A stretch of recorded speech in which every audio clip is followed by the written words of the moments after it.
For decades before I even existed on this planet, horror films have been targeted by various committees and ratings boards due to their perceived excessive violence and gore. And while there are many reasons that I am a horror fan, the unnecessarily brutal kills and other bloody special effects are what appeals to me the most.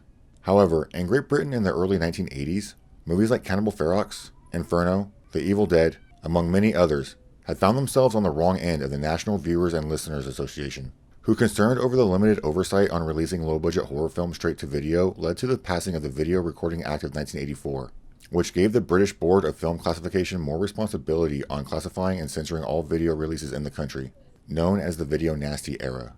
Although this was occurring at a time while I was still trying to learn to color within the lines, I'm a huge fan of these movies, and am keenly aware of this era, which is portrayed in the movie Censor, released earlier this month on video on demand, and is ironic that a film with such a title has been sent to ratings committees across the world. Censor follows seemingly stable and perhaps a little routine and boring Enid, who works as a video censor during the video nasty hysteria. She takes pride in her work, and is as brutal on her edits and cuts as the blood and gore is in the movies she is tasked with watching. One day, she is given a film called Don't Go in the Church, the newest film from reviled horror filmmaker Frederick North. While watching, the film eerily reminds her of her childhood when her sister Nina vanished under suspicious circumstances that has haunted her since. The disappearance of her sister has had a profound effect on Enid, and this pushes her over the edge from a strong desire to find out what happened to her sister, to a blood-soaked obsession that leads her to the underbelly of low-budget horror films and just how far they will go in order to create the most realistic horror movies ever made. One thing that initially attracted me to this film was the overall story. In addition to taking place in a well-known film era in which hundreds of independent horror films were ripped to shreds, and dozens were outright banned, Censor also makes the main character of the story be the one doing all of the cuts and edits of these horror movies. This premise totally got my attention, and as far as I'm aware, Censor is unique in this aspect, and I feel that anyone who is at least somewhat familiar with this era will be drawn to it. The other reason I really wanted to watch this film is that because of the title, premise, and setting, Censor would turn out to be a bloodbath.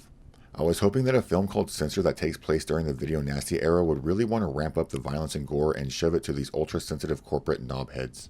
Although the overall premise is what initially drew my interest, the actual plot is a lot deeper than just horror movies being cut by a film's censor.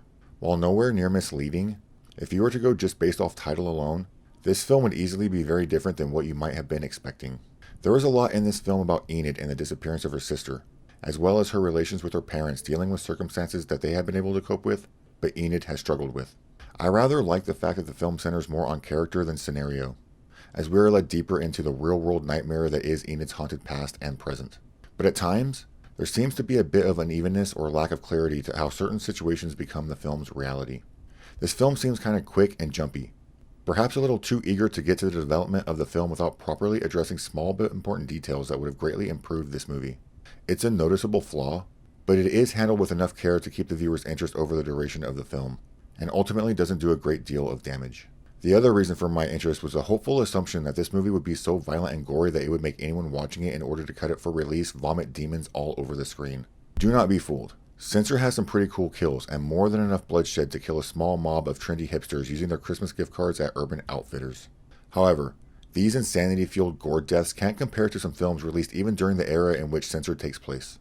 They are also lacking in frequency, leading me to believe that the primary focus of this film was the character and story, which is by no means a bad thing. But I don't think that this film, even by the standards of Great Britain in the 1980s, would have ever come close to being quote-unquote censored. Censor is a film that I've had my eye on for a while. The interesting premise along with the time and circumstances of the video nasties is unique and got my attention. The fact that the writers of this film decided to go primarily with story and character over gore and violence alone is admirable, and actually adds depth to the film and forces the viewer to think afterwards to truly appreciate what they just watched. Occasionally uneven or overzealous by nature, Censor is absolutely worth your time, and is a solid addition to British horror. And guys, that's it for this review. I hope you liked it, and I hope to see you again here next time on Heights Horror.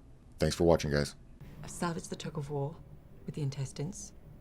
I've kept in most of the screwdriver stuff, and I've only trimmed the tiniest bit off the end of the genitals.